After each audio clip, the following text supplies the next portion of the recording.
ጤና ይስጥልን ክቡራን ተመልካቾች እንደምን ሰንብታችኋል? በዛሬው ወቅታዊ ዝግጅታችን ሀገራዊ ምክክሩ 4 ሳምንታትን ባስቆጠረበትና ወደ ወሳኝ ምዕራፍ በተሸጋገረበት በዚህ ወቅት የሂደቱን ተስፋዎች፣ ፈተናዎች እንደዚሁም የዲያስፖራውን ሚና በተመለከተ እንግዳ ጋብዘን እንወያያለን። ውይይቱን በመምራት ደረሰ አማረ አብሬያችሁ እቆያለሁ። የዛሬው ቆይታችን በሀገራዊ ምክክር ጉባኤው ላይ በንቃት እየተሳተፉ ከሚገኙት እንደዚሁም ደቡብ አፍሪካና ናሚቢያ ላይ መሰረቱን ካደረገው የጄኔሬሽን ቱ ጄኔሬሽን ፋውንዴሽን ፕሬዝዳንትና እንዲሁም የኢትዮጵያን የፖለቲካ የኢኮኖሚ ሂደት በቅርበት የሚከታተሉ የአፍሪካ ወጣቶች በጎ ፍቃድ አምባሳደር የሆኑት ገዛኢ ሱማሞ ጋር ቆይታ የምናደርግ ይሆናል። እናንተም ከኛ ጋር እንድትቆዩ በአክብሮት ጋብዛችኋለሁ። እንግዳችን ጥሪያችንን አክብረው እዚህ ስቱዲዮ ድረስ ሀሳብና እይታዎትን ሊያጋሩን ስለመጡ በጣም አመሰግናለሁ። እናንተም ግብዣ ስላደረጋችሁ በጣም አመሰግናለሁኝ። ከደቡብ አፍሪካ ወደ ኢትዮጵያ የመጡበት ዋነኛው ምክንያት አሁን ያለንበት ትልቅ ተስፋ የተጣለበት እውነትም ደግሞ ወደ ተሻለ የመፍትሄ ሀሳቦች እየተሸጋገረ ያለ የሀገራዊ ምክክር ኮሚሽን ሂደት አለ። እዛ ውስጥ በንቃት እየተሳተፉ እንደሆነ እናውቃለን እና በተለይ የዲያስፖራው ማህበረሰብ በተለይ ኢትዮጵያ ውስጥ ባለው በተለያዩ ልዩነቶችን ለማስታረቅና በጋራ የተሻለ ሀገር ለመገንባት በሚደረገው ጥረት ውስጥ እንደ አንድ ዜጋ የራስዎን ሚናና አበርክቶ እየተወጡ ኖት። ከዚህ ጋር ተያይዞ እንደው የምክክሩ ሂደት አሁን ምን አይነት መንፈስ አለው? በተለይ ከውጭ አገር መጥተው ኢትዮጵያ ውስጥ እየተሳተፉ ላሉ የዲያስፖራ ማህበረሰብ አካላት። ይሄ ጥሩ ጥያቄ ነው። ሁሉም ኢትዮጵያ ሕዝብ ሆፕ አለው። ምክንያቱም የዛሬ 50 ዓመት የዛሬ 100 ዓመት መክረም ቢሆን ትልልቅ ችግሮቻችንን ጠረጴዛ ላይ እንፈታ ነበርና ባለመምከራችን ብዙ ተጎድተናል። ኢትዮጵያ አጀንዳ እየተሰጣት ትልቅነቷን እንድታጣ ምዕራባውያን አጎራባች ወንድሞችንም ሌሎችንም በመጠቀም ከፍተኛ ሴራ የሚሰሩባት ነው። ኢትዮጵያ ታሪካዊ ጠላቶች አሏት እንደ ግብጽ ያሉ ሌሎች በርካታ ሀገራት ላይ ያለውን ተሞክሮ ኢትዮጵያ ደግሞ ልጆቿን ከአራቱ አቅጣጫ ጠርታ እየመከረች ነው። የምክር ሂደቱ እስካሁን ድረስ የነበሩ በጣም ጥሩ ናቸው። 50 አለ 250 አለ ወደ 500 ምዕራፍ ደርሰናልና 500 ደግሞ ትልልቅ ሀሳቦች ተጨምቆ በአንድ ቋት ስር ሆኖ ውጤት የምንጠብቅባቸው ምዕራፎች ላይ እየደረስን ነው። እስካሁን ያሉ በጣም ጥሩ ናቸው። በጣም አንዳንድ እንትኖች የተነሱ አሉ። ምን አለበት የዛሬ 50 ዓመት ብንመክር ብዬ 500 ባለንበት አንድ ትልቅ ኢሞሽናል ሀሳብ አነሳውና አንድ እናት ያፋር ተነሱና ወገቤ ላይ ተጠመጠሙ። ላይክ ምን ያህል ስሜት እንዳለው ምን ያህል ቁጣ እንዳለው ያሳያል። ልጆቻችን ብዙ እናቶች ልጆቻቸውን ያጡበት ነው። የጋራ ሴቶቻችንን ያጣንበት ነው። እዚህ ሀገር ላይ ለስልጣን መሪ የተገደለበት ሀገር ነው። ብዙ ሴቶች አሉንና ያንን ሴቶቻችንን ሪቬንጅ በመደራረግ ሳይሆን በመነጋገር በመመካከር ነውና ውጤት የምናመጣ ሀገራችን ተስፋ አላት። ትልቅ እድል አለን። ያንን እድል ደግሞ በጋራ ነው መመንዘር ያለብን፣ በጋራ ነው መካፈል ያለብን፣ በጋራ ነው መጠቀም ያለብን። የጋራ መድረኩ ደግሞ ልጆች እየመከሩ ነው። የምክሩን ውጤት ደግሞ በጋራ እንሰማለን። በዚህ ሂደት ላይ ግን ይሄ ውጭ የሚናፈሱ ነገሮች ውስጥ የምናውቁ አይደለም። ለምሳሌ ዩቲዩብ ላይም ሁላችንም ያው ቴክኖሎጂ ዘመን ስለሆነ ዲጂታል እናያለን። ውጭ ላይ ያለቀ ጉዳይ ፊኒሺንግ የተወጣለት ጉዳይ ምናምን ይወራል። ይሄ ነገር አንዳንዱ በጣም ፈን ነው የሚያደርገኝ። ምክንያቱም ከየት ነው ይሄ መረጃ የመጣ? ምክንያቱም እኛ እዛ ውስጥ ነው። አርብቶ አደሩ አለ፣ አርሶ አደሩ አለ፣ ፕሮፌሰሩ አለ። እጣ ደርሶት እንደኛ እኛ አሁን ስንመረጥ 390 ሰዎች ነበሩ። ከኔ ጋር የተመረጡ 5-6 ሰዎች መጥቶ እየተሳተፉ ያሉ አሉ። ልክ እንደዛ ሁሉም ነገር ላይ ትራንስፓሪ የሆነ ምርጫ ነው የተደረገ። ሴሌክት ስንደረግ ራሱ በኤአይ የኤአይ ቁጥር አለ በባጃችን ላይ አለ። በሱ አላቆም ማላቆ ሰው ነው ማቃቸው ሰዎች ጋር አይደለም የኔ ግሩፖች። ስለዚህ እስካሁን ያለው ውጤት ጥሩ ነው። እንግዲህ ሌላውን ውጤት በጋራ እንጠብቅ። መልካም። አንዳንድ ሀገራት ተሞክሮ በጣም ጥሩ ምሳሌ የሚሆኑበት አጋጣሚዎች አሉ። በተለይ ደግሞ ለረጅም ዓመታት እርስዎ በኖሩበት ደቡብ አፍሪካ እንዲህ አይነት የፖለቲካ ሂደትን አሳልፋለች። ሁለት የሚሆኑ በአይነታቸውም ተመሳሳይነት ያላቸው ሀገራዊ ምክክሮችን አድርጋለች ደቡብ አፍሪካ። የመጀመሪያው ኮዴሳ የምንለው ነው። ከዚህ ከአፓርታይድ በኋላ የተደረገው በተለይ የዚህ የዘር መድሎን ላይ ያሉ አቋሞችን ለማስተካከል የተወሰደ እርምጃ፣ ሁለተኛው በዚህ በመልቲ ፓርቲ ስርዓቱን ለማስተካከል የተወሰደ የተለያዩ የፖለቲካ ፓርቲዎች የተሳተፉበት የምክክር ሂደት እንደነበር ይታወቃል።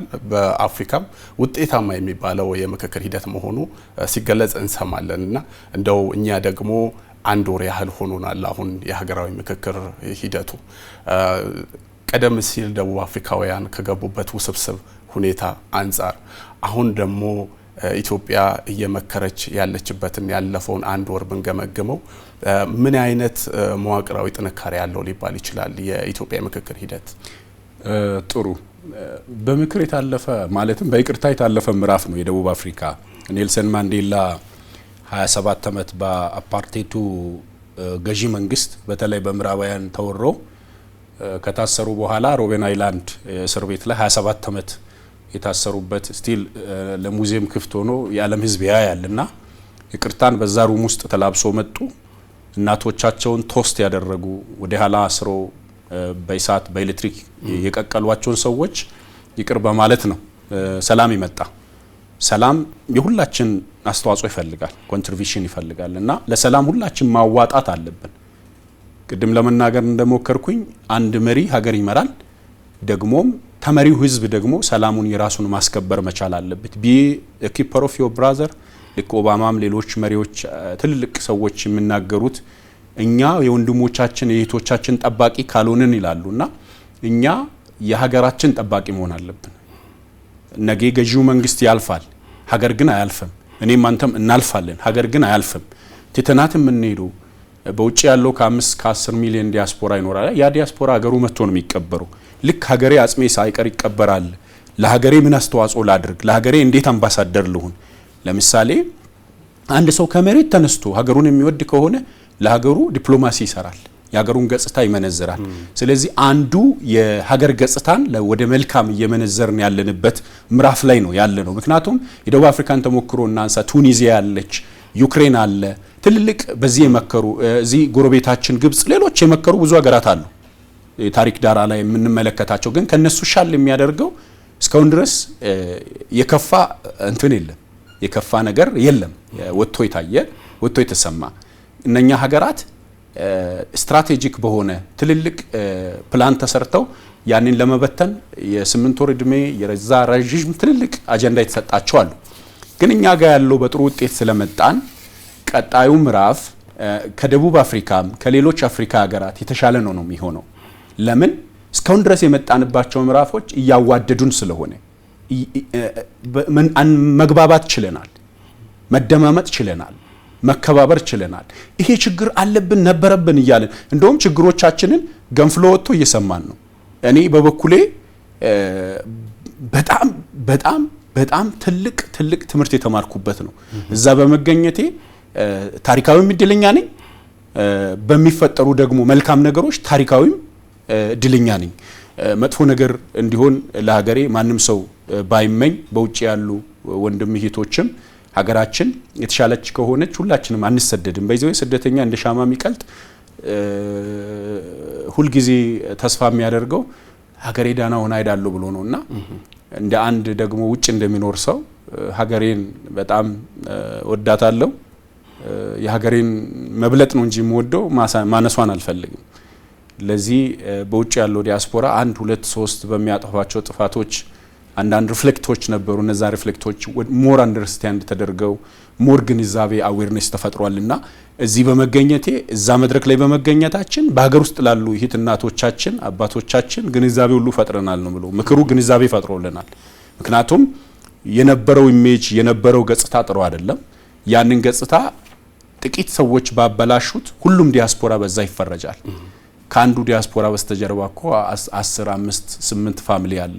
ያም ፋሚሊ በሀገር ውስጥ ነው የሚኖሩት። ያስተምራል፣ እህቱን ደግሞ ያስተምራል፣ ወንድሙን ያስተምራል፣ እናቱን አባቱን ይረዳል። ያ የሚረዳ ዲያስፖራ ሊመሰገን ሊከበር ይገባልና ለሀገሩ ክፉ አያስብም። መልካም እንግዲህ ወደ ከዚሁ ጋር ተያያዥነት ወዳለው ርዕሰ ጉዳይ እንለፍ። ያው ቀደም ሲል ትውልድን እያነሳን ነው። አሁን የምንመካከረው ለመጪው ትውልድ ነው እያለን ነበር።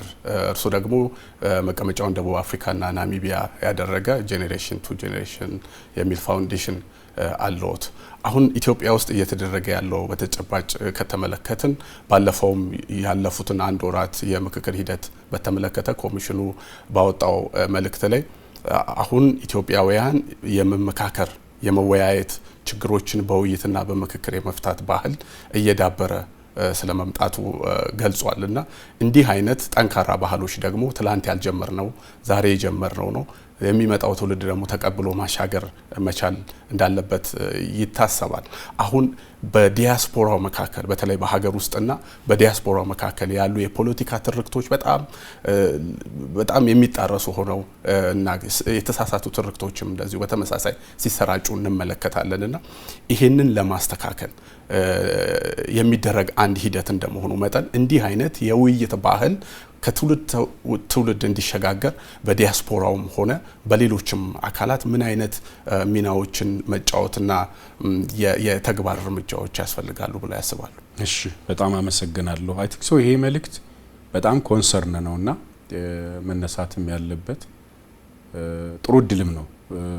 ሰፊው የኢትዮጵያ ሕዝብ እንዲሰማን የሚፈልገው ሁሉም ሰው ለሀገሩ አምባሳደር መሆን አለበት። ቅድም እኔን ቮለንተርስ የአፍሪካ ወጣቶች አምባሳደር እንዳልክ ሁሉም ኢትዮጵያዊ አምባሳደር መሆን አለበት። እኔ ከትውልድ ወደ ትውልድ የሚለውን ተቋም ስመሰርት ብዙ ሰው ማርክ ያለው ደቡብ አፍሪካውያንን ኮሚኒቲያችን መሀል ያሉ ጋፖችን ለማጥበብ ሰርቻለሁ። የመጀመሪያ ጋፕ ነበረ ላንጉዌጅ ቫሪያልስ የምንለው ኮሚኒኬሽን ጋፕ፣ ባህል ያለመልመድ። በዛ ብዙ ኢትዮጵያውያን ወጣቶች አንደሬጅ የተሰደዱ የሞት ሰለባ ነበር እየሆኑ የነበሩ። ግንዛቤ ለመፍጠር የመጀመሪያ ምዕራፍ፣ ሁለተኛ ምዕራፍ፣ ሶስተኛ ምዕራፍ ብለናል። በተለይ በቃ ዘመቾች ምናምን የምንላቸው የአዌርነስ ካምፔኖችን የሀገሩ ጄኔራሎች፣ የሀገሩ ፖሊስ ሚኒስተር እውቅና ሰጥቶ ላይሰንስ ሰጥቶ ፖሊሶች የሚጠቀሙበት የስብሰባ አዳራሽ ፍሪ ተፈቅደው ኢትዮጵያዊ ከፖሊስ ዩኒፎርም ይሸሽ ነበር። ስለዚህ አየ ግንዛቤ ሲኖር መነጋገር ሲኖር የተሻለ ኮንፊደንስ ይኖራል። ስለዚህ የተሻለ ነገር ይሄ የምክክር ሂደቱ ፈጥሮልናል። በውጭ ያለው ዲያስፖራን በተመለከተ ላነሳው ሐሳብ በውጭ ያለው ዲያስፖራ መስታወት ፊት ብቻ ነው የሚያሳየው። ፊት አናረገውም፣ እንደ ልብስ አንለብስም። እንደ መስታወት ራሳቸውን ቢያዩ ሀገራቸው ላይ አሁን ለምሳሌ አንዳንድ አካባቢዎች ልማት እያየው ነበር። በርካታ ልማቶችን ከመጣው ጎብኝቻለሁ። ትላንት ትልቁን በዓለማችን ሊወዳደር የሚችል የቢሾፍቱን ኤርፖርት ጎብኝቻለሁ። የችግኝም ተክለናልና በጣም የደነቀኝ የግራፊኩን እያዩ እንባይ መጥቷል። እዛ የነበሩ የሃይማኖት አባቶች፣ የከተማ አስተዳደሮች፣ የክልሉ ብዙ ሰዎች ተገኝተዋሉና አንድ የታዘብኩት ነገር አገሬ በዚህ ልክ ዘምናለች ወይ ነው ያልኩት። ስለዚህ ሀገራችን እየዘመነች ስለሆነ አገራችን ያለውን መዘመንና አገራችን ያለውን ለውጥ የደበቁ አካላት ደግሞ አሉ። ጽንፈኛ የሆኑ አካላት ከውጭው ካለው ጋር ከውጭው ይሄ ተሳዳቢ ፍሽካ ከሚነፋ ጋር ሊንክ ያላቸው ሀገር የሚያምሱ ግርግር ፈጥረው ለራሳቸው ሪሶርስ ለመዝረፍ እንዲያመቻቸው በመንግስት ተቋማትም ላይ ጭምር ማለት ነው። ምክንያት ሀገራችን በጣም ተስፈኛ ህዝብ ነው ያለ። እዚህ ሀገር ላይ ብታነሳ ሴት እህቶቻችን፣ ወንድሞቻችን በዚህ ወይ ኢትዮጵያዊ ሴት በአፍሪካ ውስጥ በርካታ አፍሪካ ሀገራትን ተዛዙር ያለው ለስራ የተፈጠሩ በጣም ጭምቅ ባህል ያላቸው ኩሩ ሰዎች ናቸው። ይሄንን መሰክርላቸዋለሁ። ለምን ባገኘኋቸው እድሎች በቆምኩባቸው እንግዲህ በጣም ትልልቅ እድሎችን አግኝቻለሁ። በኔ እድሜ ኤክስፔክት ማላረጋቸውን እድሎች እዛ ጋር ምን ያለው የኔን ባህል ከሌላ ባህል ጋር ኮምፔር አረጋለሁ። ስለዚህ ሀገራችን ያሉ ጽንፈኞች ካድሬዎች፣ አሁን አንዳንድ ካድሬዎች የሚለውን ቃል መጠቀሙ ያብራራል ይላለው። በታማኝነት ህዝባቸውን ቢያገለግሉ ለውጡን ይሁን ለማድረግ ለሌሎች ተደራሽ ለማድረግ ልማቱን ለሌሎች ተደራሽ ለማድረግ እነሱ እጃቸውን ሰብሰብ ቢያደርጉ የተሻለ ነው ብዬ አስባለሁ። በውጭ ያለው ዲያስፖራም አንዳንድ ጠጠር ተወራዋሪው ቢያቆም የሀገሩን ገጽታ ማበላሸቱን። ሀገር ገጽታ ከተበላሸ የውጭ ኢንቨስተር መጥቶ ኢንቨስት አያደርግም። ቴሮሪስት ሀገር ነው የሚለው፣ ሽብር ያለበት ሀገር ነው የሚለው፣ ሰላም ያልተረጋገጠበት ሀገር ነው የሚለው። በውጭ ያለው አንድ ቢሊነር እኔ ወይ አንተ አፕሮች አድርገን ወደ ሀገራችን አምጥተን ኤምኦ ተፈራርመን ያንተን ታይለንት እኔ የኔን ታይለንት ወዶ አሁን ቅድም እንደነገርኩ የናሚቢያ ወጣቶች ተፈራርሞ ከኒውዮርክ ኦርጋናይዜሽን ጋር ይሰራሉ። ለምንድን ነው? ታይለንትን ወዶ ነው። ግን ታይለንትህን እንዳይወዱ የሚያደርጉ ደግሞ አሉ። ሀገራቸውን ገጽታ በየቀኑ በክፉ የሚመነዝሩ ኢትዮጵያ እንዲናት ኢትዮጵያ እንዲናት ኢትዮጵያ እንዲናት ምሉ ቆማ እያለች ሞታለች የሚሉ እያበበች ፈርሳለች የሚሉ እየዘመነች የለችም የሚሉ ስለዚህ ይሄ ለወንበር ተብሎ የሚደረጉ የፖለቲካ ትርክቶች ቢቆሙ በውጭ ያለው ዲያስፖራ ለሀገሩ ሁሉም ዲያስፖራ ኡነኛ ዲያስፖራ ሆኖ ኡነኛ የገጽታ ግንባታ እንዲሰራ መልእክት ማስተላለፍ ፈልጋለሁ። ከዚሁ ጋር ተያይዞ ቢያነሱት በጣም ጥሩ ነው ብዬ ማስበው አሁን የዲያስፖራውን ማህበረሰብ የምክክር ሂደቱ ተሳታፊ እንዳይደለ አድርጎ ውጤት ጠባቂ አድርጎ ብቻ የማየት ሁኔታዎች ይስተዋላሉ። ያው እርሶ አንድ የዲያስፖራ የማህበረሰብ አካል ነዎት። በዚህ የምክክር ሂደት ውስጥ ደግሞ እየተሳተፉ ነው። ሂደቱን በንቃት እየተከታተሉ ይገኛሉና እንደው የዲያስፖራ ማህበረሰብ ውጤት ጠባቂ ብቻ አድርጎ ለሚያዩ አካላት ምን አይነት መልእክት ይኖሩታል? ጥሩ እኛ ኢትዮጵያውያን እኮ ነን። ከሀገራችን አንዳንዶች በተለያየ መንገድ ምናልባት ዜግነት የቀየሩም ለጣምራ ዜግነት ሌሎች ሀገራት ፋሲሊቴት የሚያደርጉት ጣምራ ዜግነት ለሀገር ኢኮኖሚ ባይዘዌ ጥሩም ነው። በሁለት ካታጎሪ በመንግስት በጥናት የተመሰረተ ጣምራ ዜግነት ቢኖር የአንድ ነገር ኢኮኖሚ ያፈጥነዋል። የውጭ ዲያስፖራ ሲመጣ ቤተኛነት ይሰማዋል ጣምራ ዜግነት ካለው። በዛው ልክ ደግሞ አንዳንድ ቅድም እንደምንላቸው አይነት ጽንፈኞች ካሉ ደግሞ ለሌላ አጀንዳ እንዳይጠቀሙ በጥንቃቄና በአቋም ላይ የተመሰረተ ነገር ቢኖር የሚል ሀሳቦች ተነስተዋሉ። እያንዳንዱ ዲያስፖራ እኔ አሁን ኢትዮጵያዊነቴን አልቀየርኩም። ኢትዮጵያዊ ነኝ። ኢትዮጵያዊ ፓስፖርት እጠቀማለሁ። ኢትዮጵያዊ መታወቂያ፣ ኢትዮጵያዊ አይዲ እጠቀማለሁ። ለምሳሌ በምኖርበት ሀገር ላይ ቅድም በነገርኩ በኤንጂኦ በየ5 ዓመቱ የሚታደስ ወረቀት ነው የሚጠቀሙ። ያ ወረቀት እየተጠቀምኩ ሀገሬን ገብቼ ለመውጣት ሀገሬ ለምትፈልጋቸው አላማዎች መቆም ግዴታ አለብኝ። ለምን? ኢትዮጵያዊ ነኝ። ስለዚህ አንዳንድ ደግሞ ሀገር አፍርሰው እነሱ መክበድ የሚፈልጉ አሉ። እኛ ልክ ጽንፍ ፈጥረው እኛ ምንም አይነት ሀሳብ ላይ እንደሌለን አድርገው ከሌለው ታዲያ 40 ምናምን ቀን ሊሆነኝ ነው ምን ሰራለሁ እዚህ? ሀሳብ ብቻ ማዋጣት ከሆነ እዛ እኮ የሚበላሽ ብዙ ነገር አለ። ጥዬ የመጣሁት ላይፍ አለ። ጥዬ የመጣሁት ኃላፊነት አለ። እኔ የምኖርበት በጣም ብዙ ከግማሽ ሚሊዮን በላይ ዲያስፖራ ድምጼን ይጠብቀዋል። የኮሚኒቲ አዌርነስ ሰጣለሁ። ከቅድም እንደነገርኩ ብዙ ኢትዮጵያውያን ድምጽ ነኝ ላለፉት 14 ዓመታት እና የነዛም ድምጽ ነኝ ጭምር። ቤዝድ ኦን ኮሚኒቲ ነው ማውራት ያለብን እና ዲያስፖራው ተሳታፊ አይደለም፣ ዲያስፖራው ዝም ብሎ ሲምቦል ነው ምናምን የሚለውን ነገር ያነሳሉ ላልከው ያ እንዴት አድርገው እነሱ እንትን ይበሉ። ምክንያቱም አጀንዳ እንዴት ይስጡ? አጀንዳ ካልሰጡ ለሚፈልጉት አላማ ማዋል አይችሉም። ምክንያቱም እዛ ጋር ሀሳብ ያዋጣ ነው ሀሳብ ይጠናቀራል። የተጠናቀረው ሀሳብ ውሳኔ የሚያገኝ ልባት የሚያገኘው በሁላችን ድምጽ ነው።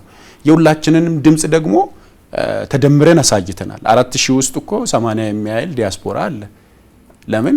በውጭ የሚኖረው ከ5 ከ10 ሚሊዮን ከሆነ የ130 ሚሊዮን ህዝብ አደራ ይዞ እያወራ ከዛ መረጃ እየሰረቀ በውጭ አጀንዳ የሚሰጥ ይሄ ሀገር አፍራሽ ነው። በወንድሙ መቃብር ላይ የቆመ ነው። ወንድም ገል በወንድም መቃብር ላይ ሀዘኑን ነው እንጂ ማዘን ያለብህ መቆም የለብህም። ስለ ሀገር ስታወራ ሀገርን እያሰብክ ነው ማውራት ያለብህ። ኢትዮጵያ የምትባለው ሀገር የሁላችንም ናት። ምክንያቱም ለአንዱ የእንጀራ አባት ለአንዱ ደግሞ አባት አይደል፣ የሁላችንም ኢትዮጵያውያን ነን።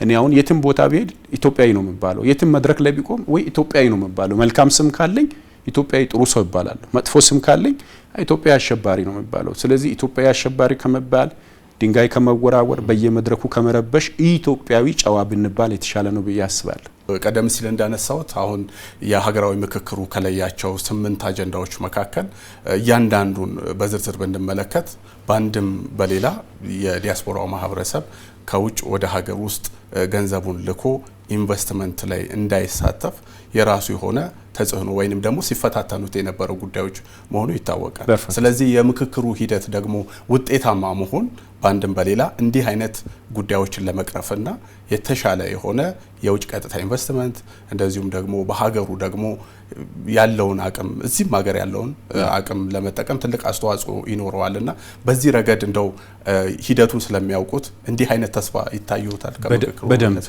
በደንብ በጣም ወሳኝ የሆነ ሀሳብን ያነሳው መጀመሪያ እምነት አልነበረውም።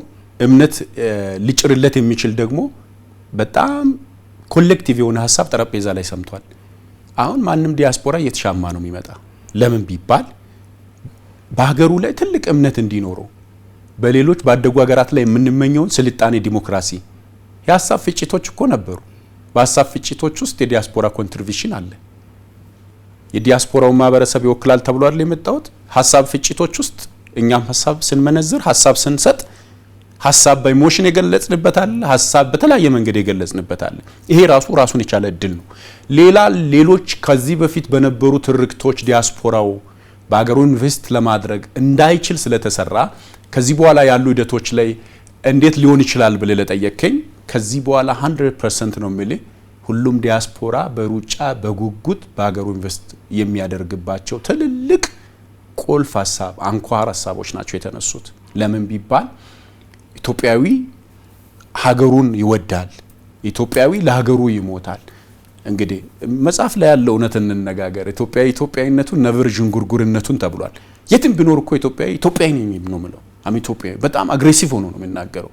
በጣም በሚገርም ሁኔታ በርካታ ኢትዮጵያውያን እንዴት ነው እያሉ ይደውሉልኛል ከአውሮፓ ላይክ አሁን ስብሰባ ላይ ስለምንውል አውሮፓም ያለው አፍሪካ ውስጥም ያለው ቅድም እንደነገርኩ በተለያየ ሀብታም ውጭ ያለ ኮረን ላይ ያለ ምክንያቱም ያው ህዝብ ፊት ስላለ ትልልቅ እንትኖች ላይም ስለሚያይ ህዝብ ሀሳብ ይጠይቃል። ተሻምተ ግባ ነው ተሻምተናና ስራ በትርክት ዳር ላይ አትቁም። በፕሮፓጋንዳ ዳር ላይ የተቀመጡ ሰዎች ተሻምቶ ገብተው ሀገራቸውን ያልሙ በርካታ ቢሊዮነር ኢትዮጵያውያን አሉ በውጭ ፎቅ ያላቸው በሰው ሀገር። ለምንድነው ሀገራቸው ላይ መጥቶ የማይሰሩት? ይሄ ፕሮፓጋንዳን የከለከላቸው። በእርግጠኛነት እነግራቸዋለሁ ፕሮፓጋንዳ ነውና ሀገራችን ዘምናለች፣ እየመከርን ነው ኢንቨስት ለማድረግ ወደ ኢትዮጵያ ነው መልእክት ማስተላለፍ ፈልጋለሁ። መልካም። ከዚሁ ጋር ተያይዞ በተደጋጋሚ በምክክር ኮሚሽኑ የሚነሳው በጣም የተሳሳቱ መረጃዎች የምክክሩን ሂደት ውስብስብ እንዳደረጉትም ሲነሳ እንደነበር ይታወቃል። ቀደም ሲልም እርሶ እየገለጹልኝ ነበር። ውስጥ ያለውና ውጪ ደግሞ ስንወጣ የምንሰማው ነገር በጣም ልዩነት እንዳለው እንደዚሁ ሲያነሱልኝ ነበረ። ለዚህ ደግሞ በተለይ ለዚህ ለማህበራዊ ሚዲያው ላይ ለሚሰራጨው የተሳሳተ መረጃ የዲያስፖራው ማህበረሰብ በጣም ተጋላጭ የሚሆንበት አጋጣሚ ሰፊ ነው። ስለዚህ ዲያስፖራው በሀገር ውስጥ የሚሰራጩ በውጭም የሚሰራጩ አወዛጋቢ የሆኑ መረጃዎችን በማጥራት ረገድ ወይንም ደግሞ ፋክት ቼክ እያደረጉ አስፈላጊ ሀገራዊ ስጋቶችን በመቀነስ ረገድ ምን አይነት ሚና መጫወት አለባቸው ይላል? ጥሩ። ሁሉም ዲያስፖራ ከሐሰተኛ መረጃ ራሱን አርቀው ሀገሩን የሚወድ ከሆነ ማለት ነው። በዚህ ወይ አንድ ሰው ሩዋንዳ በአንድ ቤተሰብ ሬዲዮ ጣቢያን የተበላሸችው አንድ ሰው በሚፖስታቸው ፖስቶች የሀገር ልማትም የሀገር ገጽታም ይበላሻል። ፎር ዮር ፋክት በጣም ሲሪየስ የሆነ ኮሌክቲቭ የሆነ ሀሳብ የሀገራችን ህዝብ እንዲገነዘበው የምፈልገው ደግሜ ላለው ዲያስፖራውን ፕሮቴክት እያረክ አይደለም። ብዙ ጊዜ መድረክ ላይም ቤዝድ ኦን ኮሚኒቲ አውሩላቸዋለሁ። ኢንተራፕት አድርጌ ኮሚኒቲ ላይ ስለሚሰራ ኮሚኒቲ አዌርነስ ላይ ስለሚሰራ በሰው አገር ላይ የሀገር ገጽታ አይበላሽ ብዬ የአዛናንና የፓን አፍሪካን ሙቭሜንት አቀናጅተው ለሀገሩ ድምጽ እንዲሆን 120 ሺህ ማንዴላ አደባባይ መሰብሰብን ያህል ከባድ ነገር የለም። ይሄ የሀገር ገጽታን ከመስራት አንጻር ነው። ሁሉንም ዲያስፖራ እዛ ያለውን አስተባብረህ ነው እንጂ ብቻህን አትችልም። ብቻውን አንድ እንጨት ምግብ አያበስል ይባላል። ሁሉም ዲያስፖራ መጥፎ አይደለም።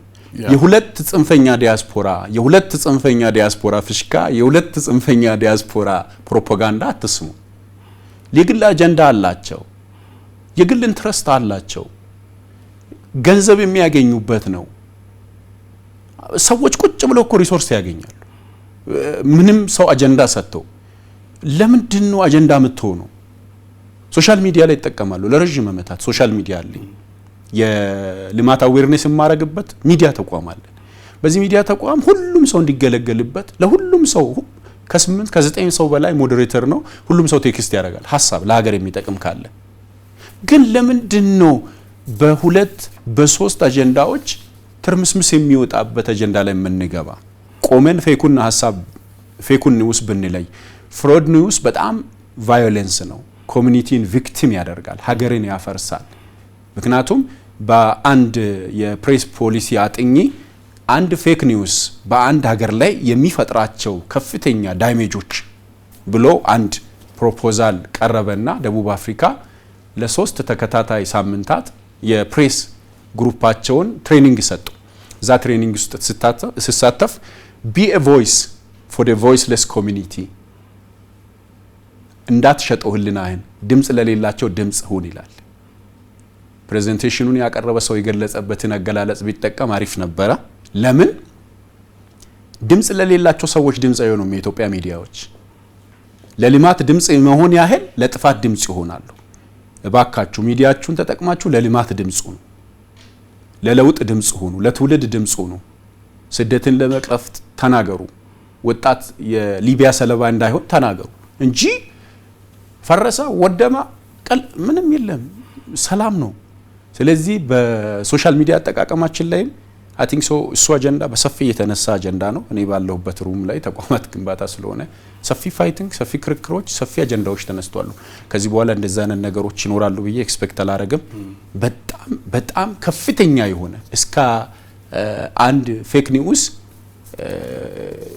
በጣም ከፍተኛ የሆነ ቅጣት የሚያስቀጣባቸው አይነት ምክረ ሀሳቦች ተነስተዋል እና በእነኚህ ምክረ ሀሳቦች በአንድ ዳይሜጅ ከካሳ እስከ እስር ከእስር እስከ ትልልቅ እንትኖች የሚሉ ሀሳቦች ተነስተዋል። የሁሉም ሰው ሀሳብ ኮንትሪቢዩሽን ስለሆነ በጣም ወድጄዋለሁ። እሱ ሀሳብ በእኛ ሀገር ያለው ህግ አለ። በእኛ ሀገር አንድ ማህበራዊ ሚዲያ ላይ አንድ ሰው ወንጀል ከሰራ ካሳ ይከፍላል፣ ይታሰራል። የደቡብ አፍሪካ የወጣችው ህግ ነው። ሌሎች አረብ ሀገራትም ሌሎች ሀገራትም ይጠቀማሉ እሱን። ግን እኛም ሀገር ላይ ከዚህ በኋላ እንደዚህ አይነት ፌክ ኒውስ ይጠፋል፣ እየደበዘዘ ነው የሚሄደው። በውጭ ያለው ዲያስፖራ ሁሉም ኃላፊነት አለበት። ስንሞት ሬሳችን መጥቶ የሚቀበረው ኢትዮጵያ የምትባለው ሀገር ላይ ነው። ውጭ አልቀበርም። ዜግነት ቢኖረኝ እንኳን ውጭ አልቀበርም። የዛ ሀገር ዜጋም በሆነ አልቀበርም፣ ሀገሬ ነው የሚቀበረው። ስለዚህ እባካችሁ ስለ ሀገራችሁ መልካም ነገር አውሩ። ስለ ሀገራችሁ ገጽታ ግንባታ ጥሩ ነገር አውሩ። ኢትዮጵያ የምትባል ሀገር ትችላለች፣ ታሸንፋለች።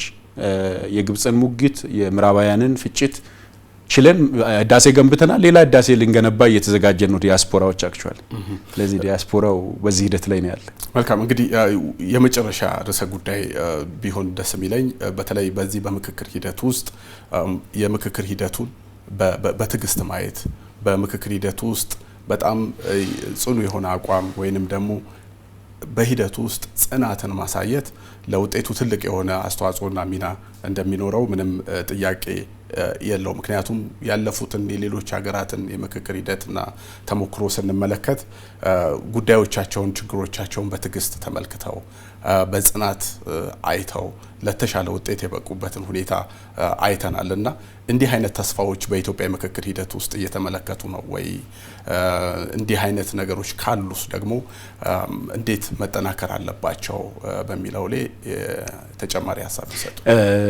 መተሳሰቡ ጋርና አሁን ባለን ኮሌክቲቭ ሀሳብ አሁን በመጣንባቸው ምዕራፎች ተስፋ አለኝ። ፈጣሪ ከዚህ በኋላ ያለውንም ምዕራፍ መልካም እንደሚያደርግ ምንም ጥርጥር የለኝም።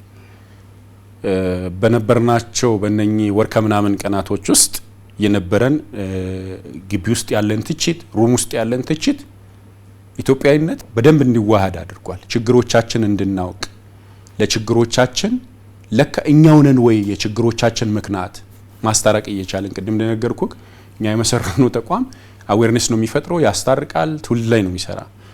እንደ ባለ ታሪክ ደግሞ እዚህኛው አባቶች በተሰበሰቡበት ለትውልድ እየመከርን ነው።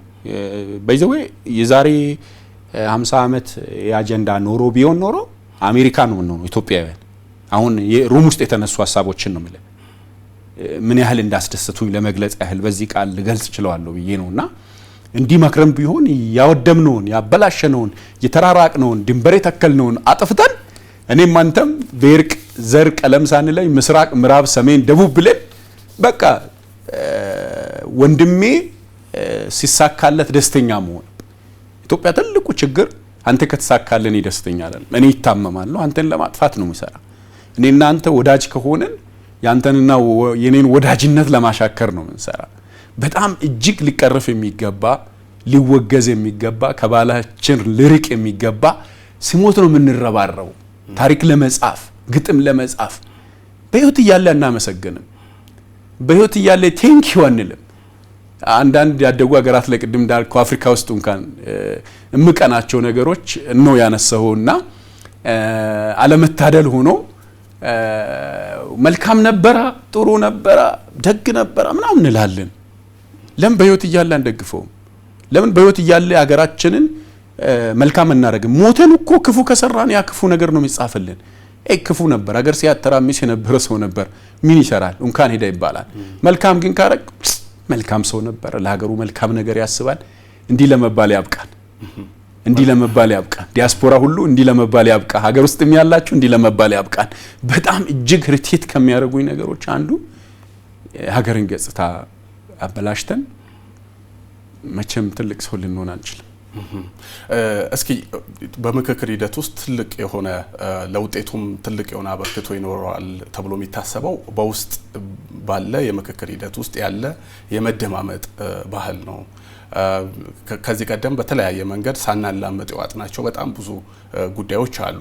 በታሪክ ስንመለከት አንዳንዱም ከውጭ ቀጥታ ተቀርቶ የመጣ ጉዳይ ላይ በቀጥታ ሳናላምጥ ተቀብለ ነው መልሰን ደግሞ ለሀገር ችግር የሚሆንበት ሀገርን የሚያቆስል ሀገርን የሚያደማ ሆኖ በታሪካችን ውስጥ አልፏልና እንደው አሁን መነጋገራችን ኢትዮጵያውያን ራሳቸው በራሳቸው ጉዳይ መነጋገራቸው ደግሞ መደማመጥ መቻላቸው ለሚቀጥለው የተሻለ ሀገር የራሱ የሆነ በጎ ገጽታ እንደሚኖረው ይታመናልና እንዲህ አይነት እሴቶችን በምክክር ሂደት ውስጥ በምን አይነት መልኩ እየተመለከቷቸው? እጅግ ሀሴት ያረኩባትን ፖይንት ነው ያነሳትና መድረክ ላይ አጠናካሪዎች አሉና የመድረክ አጠናካሪዎቹ ሀሳብ ኮሌክት ያደረጉትን ሀሳብ ሁላችን ያዋጣነውን ፕሬዘንት ያደርጋሉና እድል ይሰጣል። ሀሳብ ላይ ኮሜንት የምታደርግበት እድል ይሰጣል። እሱ እድል ላይ አንድ ሀሳብ አወራውኝ ቤቱ ሁሉ ይሄ ሀሳብ ይገዛዋል ብዬ አላመንኩም።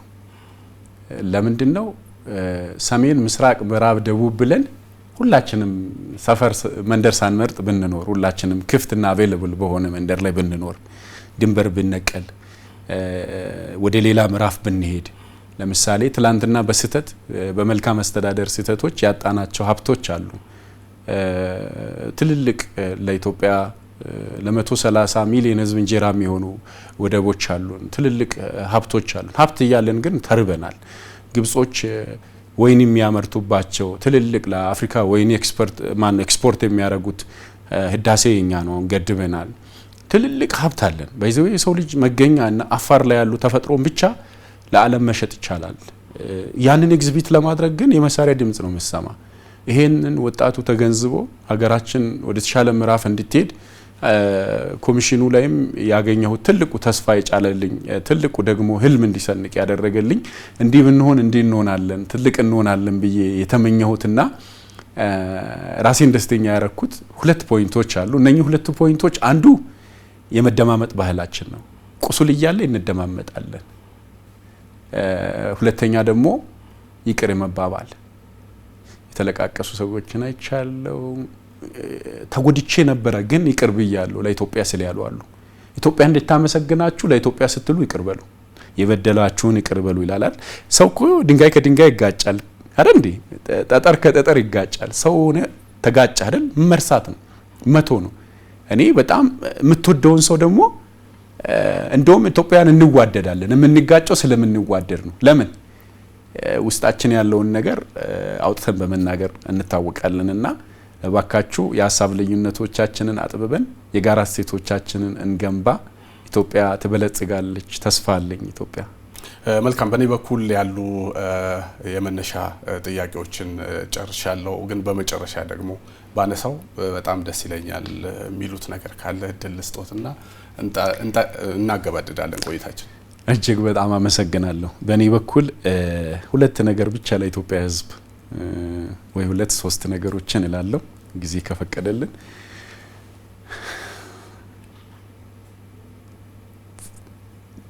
ሳንኖር ያናኖርን ነው።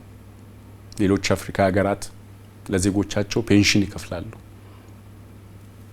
እኛ አጀንዳ አድርገን እየኖርን ያለ ነው ጽንፈኝነትን ነው፣ ብርተኝነትን ነው።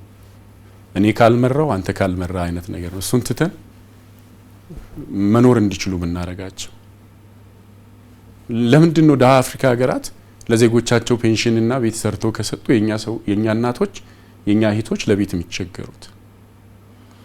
ስለዚህ ነገን ዛሬ ላይ ብንሰራ ዛሬ ላይ ነገን አፍርሰን ትውልድም ከሚቸገር ሁላችንም የበለጸገችና ያደገችን ኢትዮጵያ ለማጣጣም በጋራ ለሁሉም እኩል የሆነች በቃ ኢኳሊቲ የሆነ ጀስቲስ ያልተዛባባት ፍትህ ያልተዛነፈባት ኢኳል የሆነች ሁሉም ሰው በልቶ የሚያድርባት በዚህ ሀገር የታዘብኩት ነገር በእነኚህ 40 ቀናቶች ውስጥ በእረፍት ሰዓቴ አንድ ወክ ማድረግ ወዳለሁ እና ግማሹ እየኖረ ነው፣ ግማሹ አልኖረም። በውስኪ ምራጭ አለ፣ በተለያየ መንገድ ሰብስቦ ማለነው ያያዛ ለፍቶም ያዛ አለ፣ ለፍቶም ደግሞ ለሀገሩ አስተዋጽኦ እያደረገ ያለና በዚሁ አጋጣሚ ይሄ እንደ ሻማ የሚቀልጠውን ዲያስፖራ አጀንዳ አድርጋችሁ ተጠቅማችሁ ከዛው ምስኪን ዲያስፖራ ደግሞ ፕሮቮክ እያረጋችሁ ገንዘብ ሰብስባችሁ ሀገር ላይ ድንጋይ ከመወርወር እጆቻችሁን ሰብስቡና ሀገራችንን እንገንባት። ኢትዮጵያ የምትባል ሀገር ለዘላለም ትኑር፣ ለሁላችን ትበቃናለች። አመሰግናለሁ። አምባሳደር ገዛኸኝ እዚህ ድረስ መጥተው ለሰጡን ሀሳብና አስተያየት እጅግ አድርገን እናመሰግናለን። እኔም እጅግ አድርጌ አመሰግናችኋለሁ ግብዣ ስላደረጋችሁልኝ። ክቡራን ተመልካቾች ወቅታዊ ጉዳይ ላይ ትኩረቱን ያደረገው ፕሮግራማችን የተከታተላችሁትን ይመስል ነበር። በሚቀጥለው ጊዜ በተለየ ርዕሰ ጉዳይ እስክንገናኝ መልካም ጊዜ እየተመኘን እዚህ ጋር እናጠናቅቃለን።